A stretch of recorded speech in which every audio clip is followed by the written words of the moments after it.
has anybody noticed that the intro to this TV show is extremely loud for no fucking reason? Like, I'm like, uh, I know my neighbors hear all of that. Then once the episode kicks off, the sound drops. Like, you can feel the impact. Maybe they did that on purpose, but damn, it's loud. Shit. Hey y'all, so I got a chance to watch the latest episode of Alien Earth. I typed all this down to keep it short and get straight to the point. I feel like this episode was needed. I'm thinking that right now was the best placement. Man, I was trying to skip through certain parts because I'm like, oh my gosh, I don't want to see these insects go inside her if she starts drinking the water. But unfortunately, she ended up having a different fate. We definitely needed to know what happened to the crew. I really thought the cyborg was bad. He was the one, but there was literally someone on the ship trying to sabotage the crew for no reason. Unless he's a huge fan of aliens and wanted to let them loose and, you know, turn the ship into a missile to hit Earth. No reason. And on top of that, one of the scientists, the girl with the afro, right, the mini afro, she wasn't paying full attention.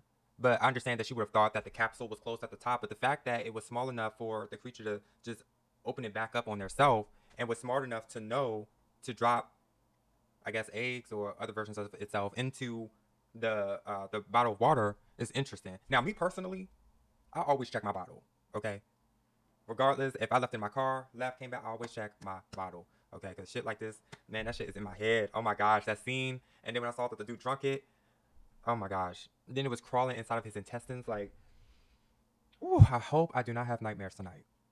I hope not, because I swore I had one literally. I think the first episode, but we're not gonna get into that. Man, I just hope I don't have another bad dream. That shit is crazy. But did y'all see that the eye tried to warn the woman with the afro, even though she wasn't fully paying attention because she thought the pod was still closed? But I feel like even if it got loose and she was in there, I think it still would have like killed her and took possession of her body. You know, I will say I did enjoy the fight with the eye versus the xenomorph, but I can't remember if they captured the xenomorph regularly as big as it was, or it hatched out of that dude's stomach and just morphed instantly within minutes into a giant creature. That's crazy. Now, I was thinking, like, if the cyborg saved the captain, do you think the captain would have survived? So if he would have allowed the captain into the room that he was in before he sealed himself off, I think she would have died on impact. Because I think he was, like, in a special little section that made it safer for him to survive that crash landing. I noticed that the captain actually looks like the actress Ava Mendes from Fast and Furious too. Hold on.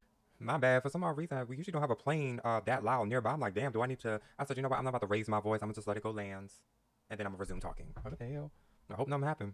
So the actress name is Richa Morjani. She played as the captain. I really thought it was Ava Mendes. They really do look alike. All right. So everything made sense. It just came off as a sabotage and an error. And, you know, they didn't know much about these creatures. So, yeah, that was the finishing touch. But next episode better be the cyborg is going to where the synthetics are to go get those creatures back. I want to see a fight scene. I want to see, I think I said his name was Shin. Dude with the spiky, whitish, blondish hair. I want him fighting the cyborg, okay? I wouldn't get too excited if he fought Wendy. I feel like the two dudes fighting each other because they both do critical thinking. And I think they'll be trying to figure out ways how to like eliminate each other. So I do want to see something like that. But outside that, you're welcome to comment on what you thought about tonight's episode. Make sure you hit that like button. And if you haven't done so already, hit that subscribe button. And I'll see you on the next video.